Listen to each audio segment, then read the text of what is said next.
금주 수요일은 국경일인 광복절입니다.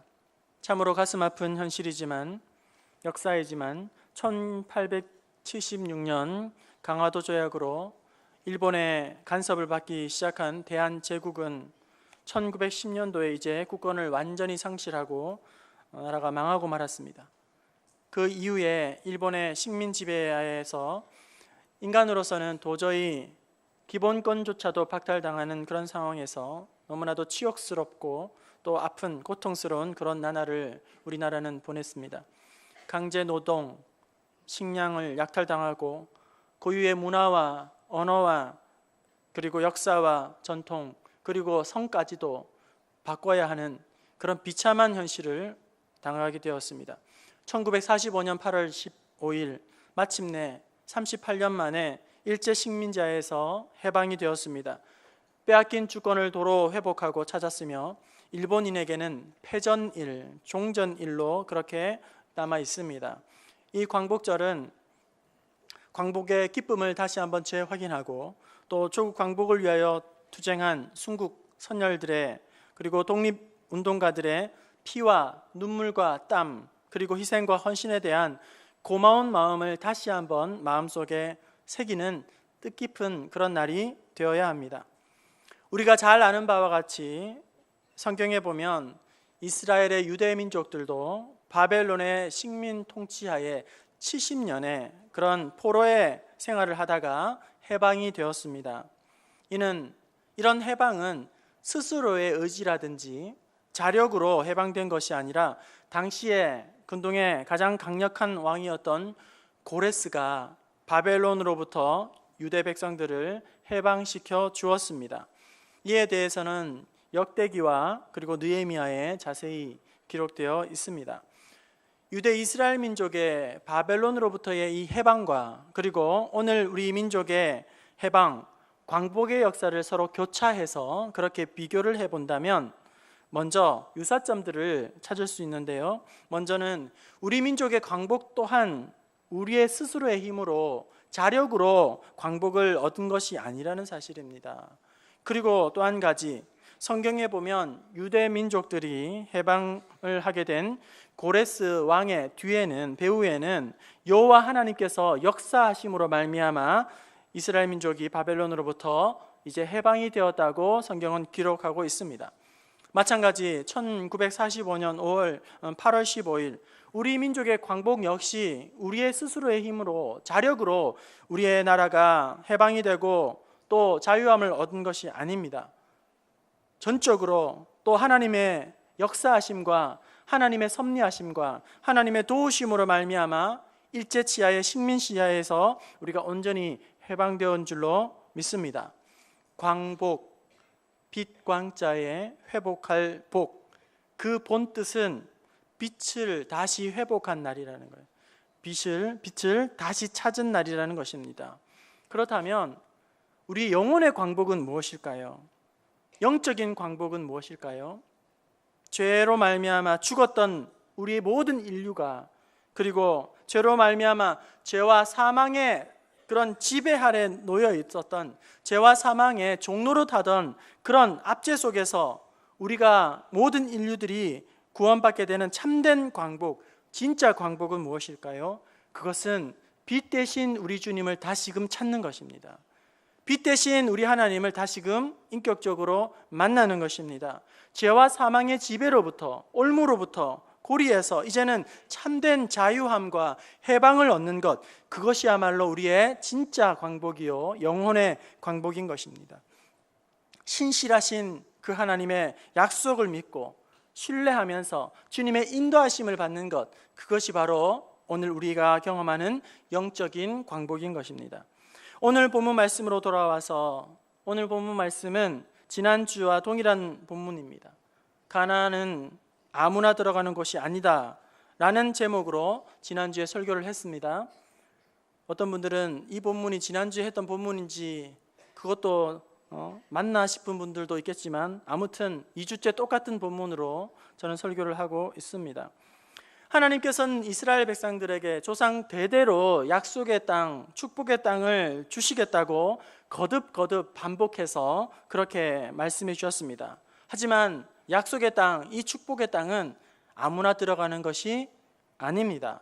출애굽을 했다고 모두가 자동적으로 하나님께서 예비해 놓으신 약속의 땅으로 들어갈 수 있는 것이 아닙니다.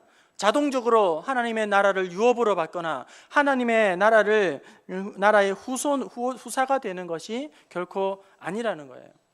가나안 땅 남쪽 경계선이라 할 수 있는 가데스 바네아에서 일어난 일련의 사건들, 다시 말하면 정탐꾼들의 부정적인 보고와 그 부정적인 보고로 말미암아 이스라엘 백성들의 범죄를 하게 되고 그것이 곧 하지도 않아도 될 고생을 하게 하는 광야 40년을, 계획도 없는 광야 40년을 그렇게 방황해야 하는 비극적인 결과를 초래해야만 했던 것입니다. 여호수아와 갈렙을 제외한 20세 이상의 출애굽 1세대들은 다 광야에서 죽어야만 했습니다. 하나님께서 계획해 놓으신 약속의 땅의 입성은 그 후로 40년 동안 뒤로 미루어져야만 했습니다. 오늘 본문 말씀을 구체적으로 좀 들여다보게 되면 여호수아와 갈렙을 제외한 나머지 10명의 정탐꾼들은 부정적인 보고를 했습니다. 그 보고를 들은 모든 이스라엘 백성들은 절망에 빠졌습니다. 그리고 밤새도록 통곡하며 울부짖었습니다. 마침내 모세와 아론을 이제 돌로 치려고 하는 폭도로 변한 상태입니다. 달려듭니다. 모세를 원망하고 불평하고 덤으로 하나님을 원망하고 저주하면서 그들은 이제 불평하는 폭도로 변해가 버린 것입니다. 이때에 모세는 그들 앞에서 하나님께 엎드려 간절히 구합니다. 그들에게 대항하지 아니하고 저주하지 아니하고 모든 것을 하나님 앞에 맡기며 간절히 구하였습니다. 14장 5절 말씀에 모세와 아론이 이스라엘 자손의 온 회중 앞에서 엎드린지라. 칼빈의 주석에 보면 이 14장 5절의 말씀을 다음과 같이 기록하고 있습니다. 모세와 아론이 폭도로 변한 백성들에게 대항하지 아니하고 그들 앞에서 모든 것을 하나님께 맡기는 표시로 엎드려 간절히 간구하였다. 5절에 엎드려 하나님 앞에 구했다는 것은 눈으로 볼 때는 기도하는 모습이죠. 외형적인 모습이죠. 하지만 기도의 그 내용을 들여다보게 되면 기도의 핵심과 알맹이는 11절부터 그렇게 19절까지 이어지고 있습니다. 기도의 내용은 그것입니다. 하나님, 이스라엘 민족들을 불쌍히 여겨주시고 긍휼히 여겨주시고 살려주시옵소서. 그렇게 간절하게 하나님 앞에 모세가 기도합니다. 그 간절한 기도는 다름 아닌 회개의 기도였다는 거예요. 회개의 기도를 하고 있습니다. 어디에 그런 내용이 있습니까? 우리 14장 17절부터 19절 말씀을 함께 봅시다. 하나님 앞에서 이제 모든 이스라엘 백성들이 절망하며 탄식하며 원망하며 하나님을 부인할 때에 여호와 하나님 앞에 모세가 어떠한 기도를 드리고 있습니까? 같이 읽어봅시다. 시작. 구하옵나니 이 말씀하신 대로 주의 큰 권능을 나타내옵소서. 이르시기를 여호와는 노하기를 더디하시고 인자가 많아 죄악과 허물을 사하시나 형벌받을 자는 결단코 아버지의 죄악을 자신에게 3, 4대까지 이르게 하리라 하셨나이다. 구하옵나니 주의 인자의 관대하심을 따라 이 백성의 죄악을 사하시되 애굽에서부터 지금까지 이 백성을 사하신 것 같이 사하시옵소서. 하나님 앞에 간구합니다. 저들을 망하게 하옵소서. 저들을 멸하소서. 저들이 죄를 범하였습니다. 그렇게 비난하고 정죄하는 것이 아니라 하나님 앞에 기도합니다. 하나님은 공의로우신 분이십니다. 죄악을 그냥 넘어가지 않으시는 분이십니다. 반드시 형벌을 내리시는 공의로운 하나님이십니다. 그럼에도 불구하고 하나님이시여 죄악 가운데에 있는 이 이스라엘 백성들을 용서하여 주옵소서. 죄를 차복하고 회개하는 그런 회개의 기도를 하나님 앞에 드리고 있다는 거예요. 느헤미야 1장에 보게 되면 느헤미야도 이제 소식을 듣게 됩니다. 예루살렘 성벽이 무너졌다는 것과 그리고 성문이 불타서 또 다 회파되었다는 소식을 듣게 됩니다. 이 소식을 듣고 느헤미야는 주저앉습니다. 울며 탄식합니다. 금식합니다. 애통하며 하나님 앞에 간절히 기도하였습니다. 이 느헤미야의 기도도 어떤 기도인지 아십니까? 회개하는, 자복하는, 통회하는 그런 회개의 기도를 하나님 앞에 드리고 있다는 것입니다. 예루살렘 성이 무너지고 성문이 회파되어지고 하나님의 백성 거룩한 이스라엘이 이렇게 수치와 고통과 부끄러움을 당하는 이유와 모든 그 근원이 바로 죄의 문제로 말미암아 하나님 앞에 부정하였다고 그렇게 고백하는 것입니다. 느헤미야의 기도를 한번 같이 읽어봅시다. 느헤미야 1장 6절입니다. 우리 자막 보시면서 느헤미야 1장 6절 함께 봅시다. 시작.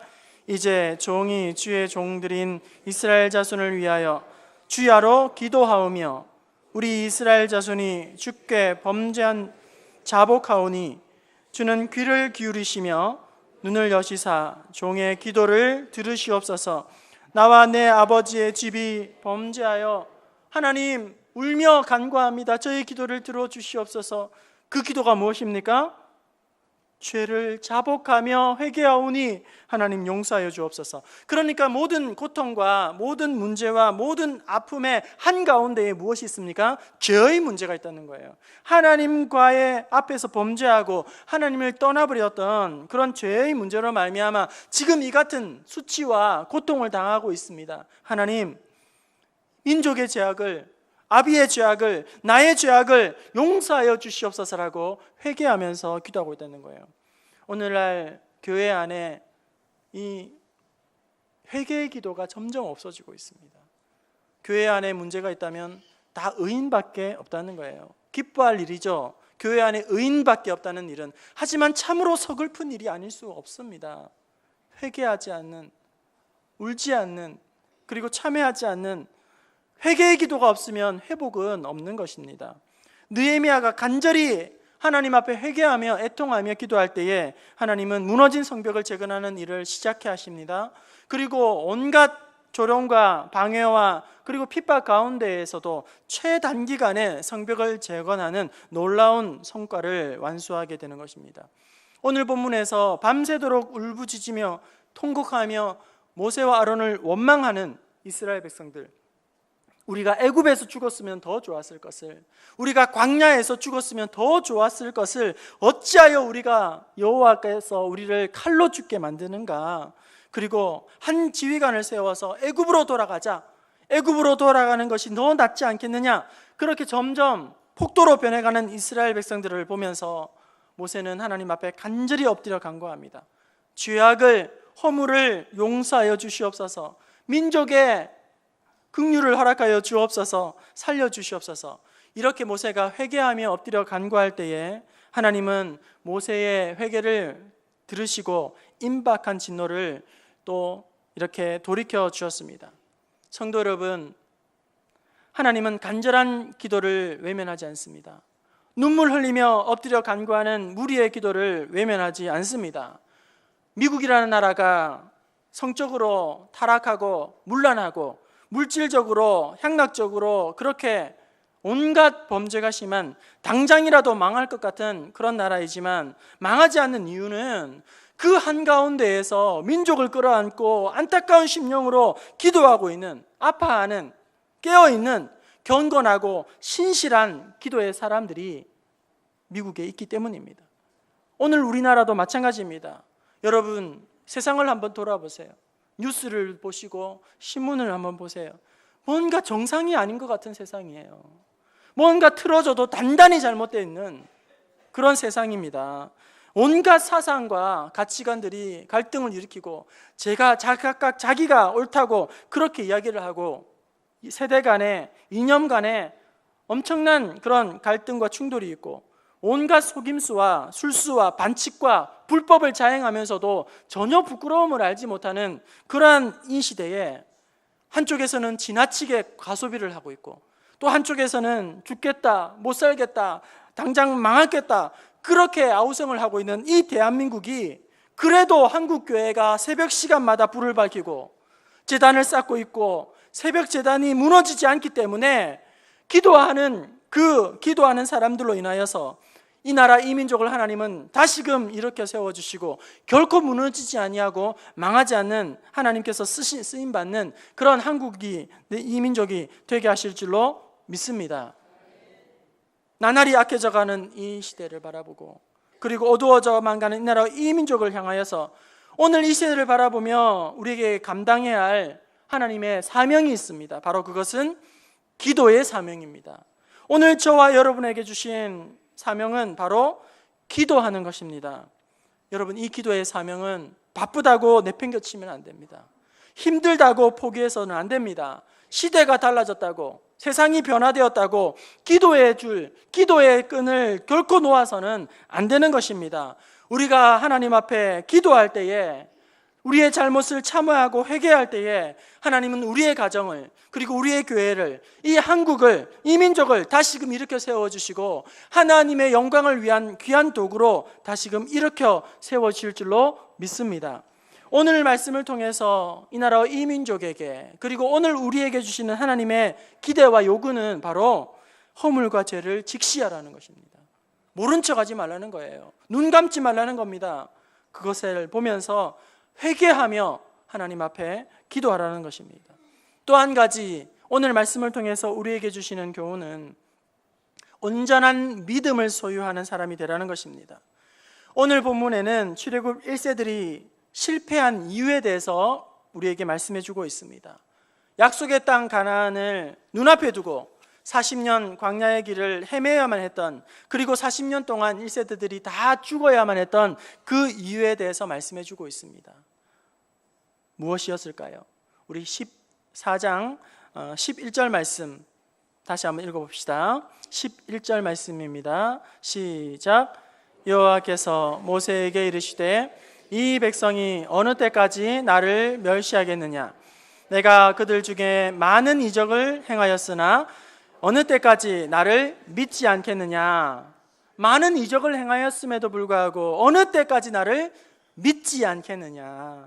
동일한 사건에 대해서 히브리서 3장 17절과 19절에 동일하게 뭐라고 기록하고 있습니까? 우리 히브리서 3장 17절부터 19절까지의 말씀을 함께 읽어봅시다. 시작. 또 하나님이 40년 동안 누구에게 노하셨느냐? 그들의 시체가 광야에 엎드러진 범죄한 자들의 아니냐? 또 하나님이 누구에게 맹세하사 그 안식에 들어가지 못하리라 하셨느냐? 곧 순종하지 아니하던 자들에게가 아니냐? 이로 보건대 그들이 믿지 아니함으로 능히 들어가지 못한 것이니라.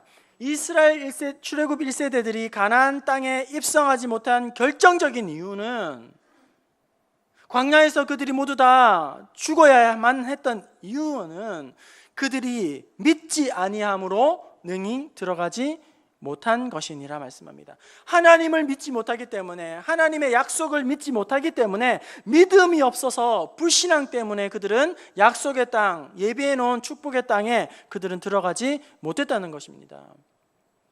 모세가 12명의 정탐꾼을 보내면서 그들에게 신신당부한 일이 있습니다. 민수기 13장 18절에서 20절에 보게 되면 12명의 정탐꾼을 이제 파송하면서 그들에게 신신당부한 이제 정탐의 제1원칙이 무엇인지를 말씀해 주고 있습니다. 내용과 함께 그것을 한번 찾아봅시다. 민수기 13장 18절에서 20절입니다. 함께 읽어봅시다. 시작. 그 땅이 어떠한지 정탐하라. 또 그 땅 거민이 강한지 약한지 많은지 적은지와 그들이 사는 땅이 좋은지 나쁜지와 사는 성읍이 진영인지 산성인지와 토지가 비옥한지 마른 나무가 있는지 없는지를 탐지하라. 담대하라. 또 그 땅에 실과를 가져오라 하니 그때는 포도가 처음 익은 즈음이. 이러저러한 내용들을 다 알아보고 오너라, 자세히 살펴보고 오너라. 그러면서 어떻게 해요? 담대하라고 말합니다. 신명기 1장 21절에도 동일한 당부가 있습니다. 신명기 1장 21절 함께 보겠습니다. 시작. 너희의 하나님 여호와께서 이 땅을 너희 앞에 두셨은즉 너희 조상의 하나님 여호와께서 너희에게 이르신 대로 올라가서 차지하라. 두려워하지 말라, 주저하지 말라 한즉. 정탐꾼들을 내어 보내면서 당부한 정탐의 첫 번째 원칙은 두려워하지 말고 주저하지 말고 담대하라는 것입니다. 보십시오, 여러분. 모든 정보를 다 수집하고 오되 그들이 강한지 약한지, 땅이 좋은지 나쁜지, 성읍인지 견고한지 견고하지 않은지, 토지가 비옥한지 메마른지 모든 정보를 다 자세히 알아보되 단 하나의 보자기로 그 정보를 담아와야 돼요. 그것은 바로 담대하라는 것입니다. 모든 내용들을 자세하게 알아보되 하나의 캡슐 안에다가 그 정보를 담아와야 합니다. 그 캡슐은 바로 담대하라는 거예요. 믿음으로 담대하라는 것입니다. 두려워하지 말라는 거예요.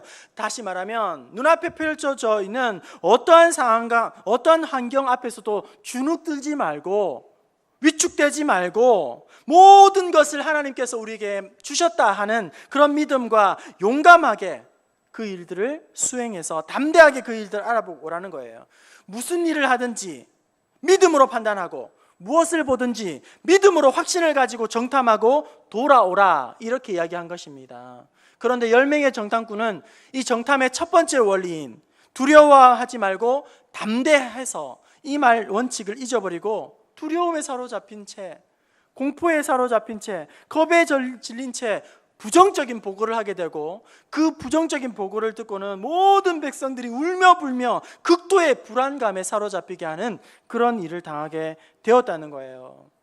여러분 다시금 14장 11절 말씀을 보시면 그 모습, 불신앙의 모습을 보면서 하나님의 탄식이 나오고 있습니다. 하나님의 탄식, 함께 다시 한번 읽어볼까요? 11절입니다 시작.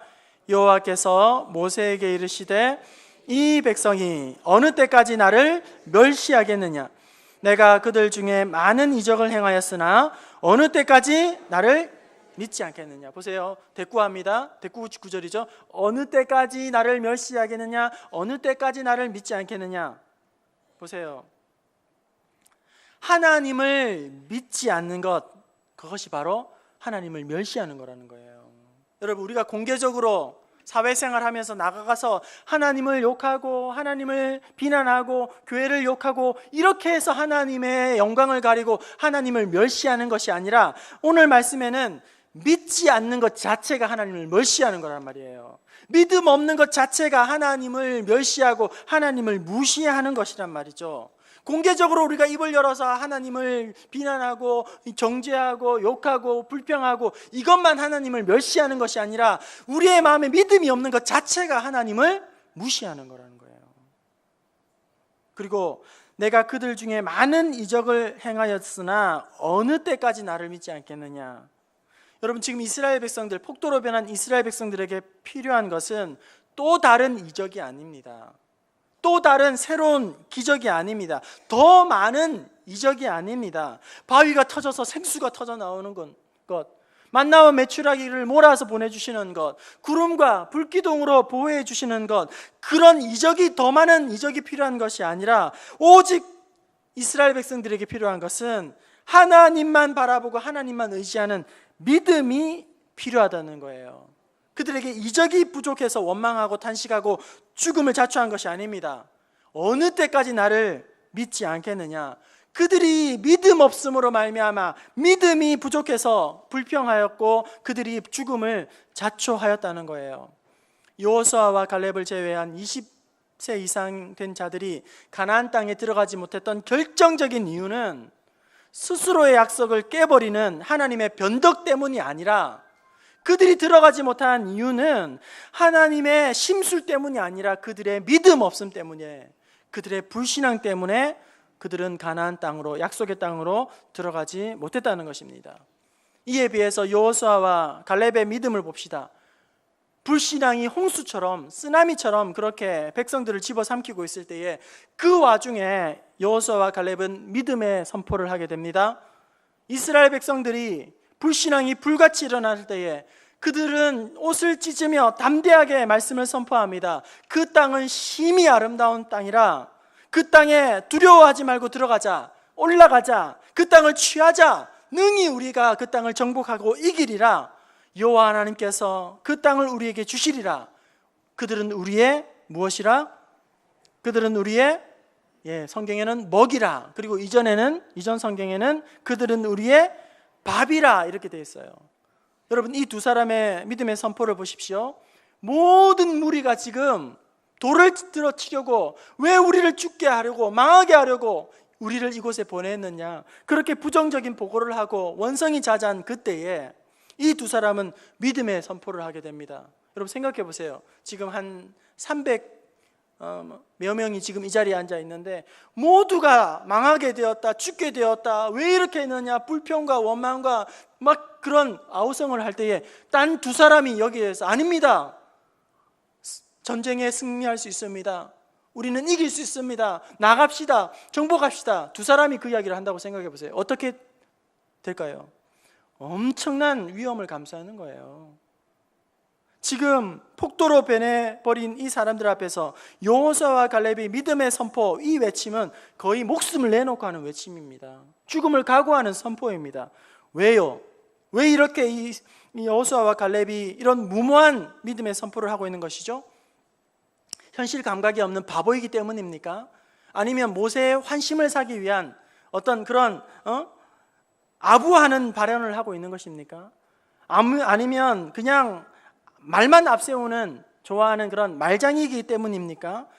꿈을 꾸는 몽상가이기 때문에, 이상주의자이기 때문에 여호수아와 갈렙이 이런 이야기를 하고 있는 것일까요? 아닙니다. 여호수아와 갈렙이 이런 상황 가운데에서도 목숨을 걸고 그런 선포를 하게 된 것은 인간적인 회유를 한다거나 객기를 부려본다거나 만용을 부리는 것이 아니라 이 두 사람의 마음에는 하나님께서 해주신 그 약속에 대한 흔들리지 않는 믿음을 소유하였기 때문입니다. 약속에 대한 분명한 확신이 있었기 때문입니다.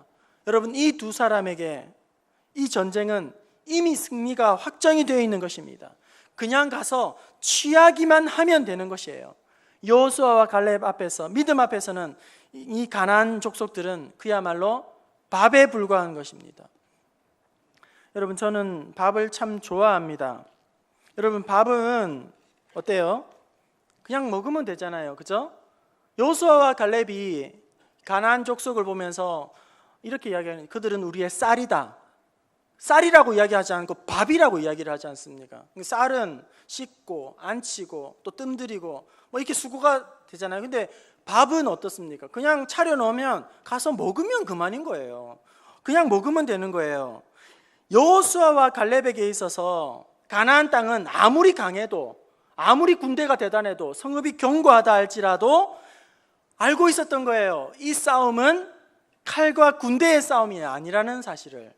이 싸움은 무기와 병력의 싸움이 아니라, 전략의 싸움이 아니라, 환경과 여건의 싸움이 아니라, 이 싸움은, 이 전쟁은 여호와께 속한 것임을 그들은 분명히 믿고 확신하고 있었기 때문에 그들은 폭도로 변한 모든 이스라엘 백성들 앞에서 믿음으로 그렇게 고백하고 선포할 수가 있었던 것입니다.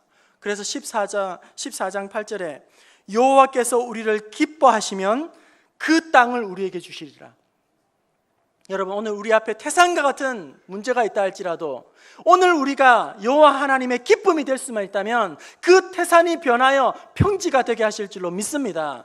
눈앞에 펼쳐진 어려움과 고난이 아무리 어렵다 할지라도 우리가 하나님의 기쁨이 된다면 그 고통이 변하여 기쁨이 되고 간증거리가 되게 하실 줄로 믿습니다.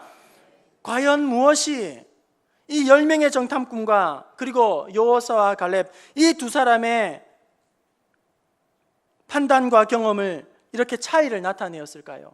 똑같은 것을 보고 왔습니다. 똑같은 땅을 밟았습니다. 똑같은 과실을 보았습니다. 똑같은 사람을 보았습니다. 그럼에도 불구하고 10명의 평가와 2명의 평가는 완전히 상반된 것으로 정반대의 반응을 보이고 있습니다. 무엇에, 어떤 이 같은 차이가 어디에서 온 것일까요? 그것은 바로 믿음의 차이가 그런 고백의 차이, 반응의 차이, 행동의 차이를 만들었던 것입니다. 그렇습니다, 여러분. 오늘 우리 안에 있는 믿음의 차이가 다른 사람들과의 차이를 만들어내는 것입니다. 내 안에 있는 믿음의 차이가 오늘 우리의 인격의 차이를 만들어내는 것이고, 믿음의 차이가 헌신의 차이를 만들어내는 것입니다.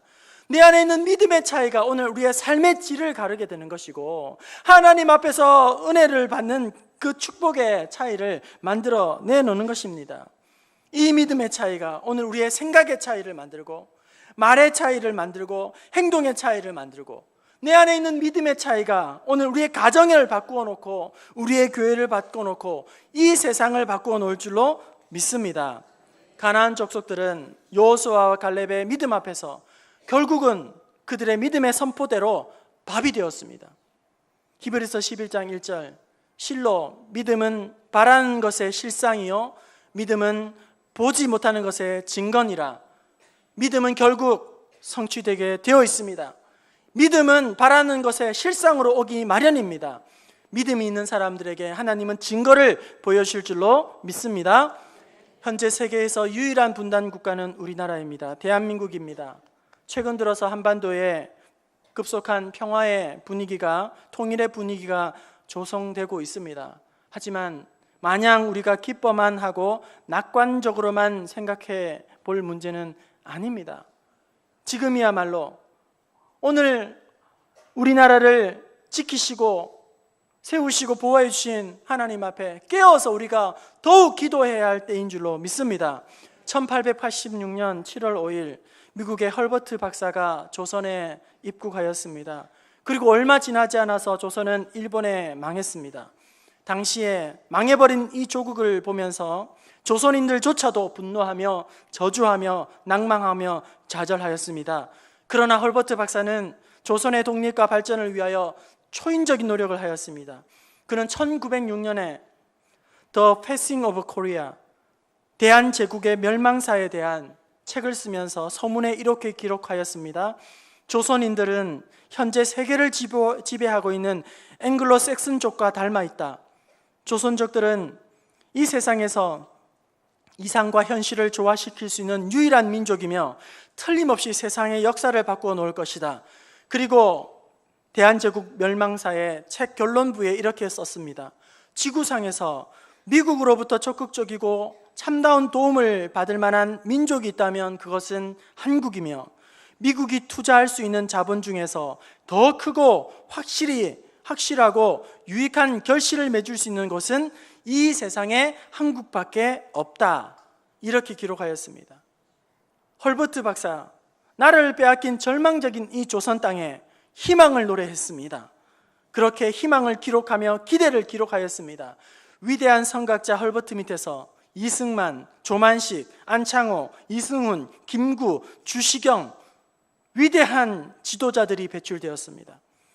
기적과 같이 광복을 얻은 이후에 고작 5년 만에 한반도는 공산주의 세력과 민주자유주의를 지키는 세력 간의 피비린내 나는 전쟁터가 되고 말았습니다. 북한군은 전쟁 한 달 만에 포항까지 밀고 내려왔고 경상도밖에 남지 않은 국토를 사수하기 위해 연합군과 국군 그리고 민간인과 학도병들이 죽으면 죽으리라 하는 각오로 낙동강 방어선을 그렇게 지켰습니다. 그 절체절명의 때에 메가더 장군이 성공 확률이라고는 5,000분의 1밖에 되지 않은 인천 상륙작전을 감행하게 됩니다. 감행 하루 전날 인천 상륙작전이 성공하기 위해 또 다른 비밀작전이 시행되게 됩니다. 학도병 722명을 영덕의 장사해변에 상륙하는 이름하여 장사상륙작전을 전개하게 됩니다. 이 무모해 보이는 작전에 북한군의 모든 이목을 집중시키고자 그렇게 장사해변에 상륙작전을 하였던 것입니다. 이로 말미암아 인천 상륙작전은 대성공을 거두게 되었고 전쟁의 양상은 완전히 반전하게 되었습니다. 그러나 여러분, 적진에 고립되었던 학도병 722명은 대부분 학살당하고 전사당하게 되었습니다. 지금 우리가 누리고 있는 이 자유는, 오늘 우리가 누리고 있는 이 기쁨은, 특별히 오늘 우리가 누리고 있는 이 한국 땅의 신앙의 자유는 거저된 것이 아니라는 거예요. 수많은 피의 대가로 말미암아, 희생과 헌신으로 말미암아 오늘 우리 자유 대한민국이 존재하며 우리가 자유롭게 신앙생활을 하고 있다는 사실을 우리는 잊어서는 안 될 것입니다. 한자 나라국에는 네모난 땅을 창을 들고 지켜서 싸워서 지키는 의미가 그 나라 국자 안에는 담겨 있습니다. 또한 창을 들고 싸워 지킨 영토 안에 왕이 옥새를 가지고 대대로 이 제국을 통치하는 그런 것을 그 한자에는 의미를 담고 있습니다. 죄악된 이 세상에서 그 어느 나라도 저절로 지켜지는 나라는 없습니다. 피나는 눈물, 그리고 희생과 헌신, 노력과 분투로 말미암아 나라는 지켜지는 것입니다. 하나님의 나라도 마찬가지입니다. 저와 여러분, 오늘 하나님의 자녀인 그리스도인들은 하나님의 나라를 위하여서 세움받은 영적인 군대이고 하나님의 나라를 위하여 싸우는 영적인 군사임을 잊지 마시기를 바랍니다. 2012년도 12월 말 우리 민족의 노래 아리랑이 유네스코 인류 무형문화유산으로 등재되었습니다. 어떤 목사님은 이 아리랑을 알이랑, 그러니까 알은 하나님을 의미하는 거예요. 알이랑, 그러니까 하나님과 함께, 이렇게 해석하기도 하였습니다. 우리 교회 이근철 은퇴 장로님이 쓰신 아리랑 마치라는 책이 있습니다. 그 책에 보면 이 아리랑에 대한 어원에 대해서 언급하고 있는데, 이 아리랑의 어근, 첫 단어인 알에서 이제 아리와 아루, 우루가 갈라지게 되었고, 이 우루는 알타이어로 주인, 귀인, 어른으로 쓰이고, 히브리어 성경의 이 우루는 하나님을 의미하는 엘로힘, 아리엘, 이렇게 되었다고 아리랑 마치에는 기록하고 있습니다. 아무튼 한 가지 분명한 사실은 하나님께서 우리나라에 함께 하심으로 말미암아 일제 식민지하에서 우리가 해방되어지고 광복을 얻게 되었다는 사실과, 그리고 이 나라 이 민족의 진짜의 광복은, 참된 광복은 빛 대신 우리 주님을 다시금 찾는 것, 빛 대신 우리 하나님을 다시금 만남으로 말미암아 모든 죄와 허물을 참회하고 회개하며 하나님 앞에 간구할 때에 우리의 민족, 이 나라 이 민족을 다시금 회복시켜 주시고 참된 진짜 광복, 참된 광복을 우리에게 허락하여 주실 줄로 믿습니다. 하나님께서 함께 하심으로 말미암아 이 분단된 조국의 아픔과 고난을 이제는 다 끊어버리고 영광스러운 통일, 복음으로 자유 대한민국을 다시금 회복하는 그날이 속히 오게 하실 줄로 믿습니다. 우리에게 주어진 자리에서 날마다 하나님 앞에서 하나님과 동행하며 이 빛 대신 주님을 붙잡고 살아가는 참된 광복의 기쁨을 맛보고 누리고, 또한 하나님의 나라로, 하나님의 은혜로 참된 복음 통일을 이루는 그날이 속해 오도록 함께 기도하는 저와 여러분 될 수 있기를 주님의 이름으로 축원합니다.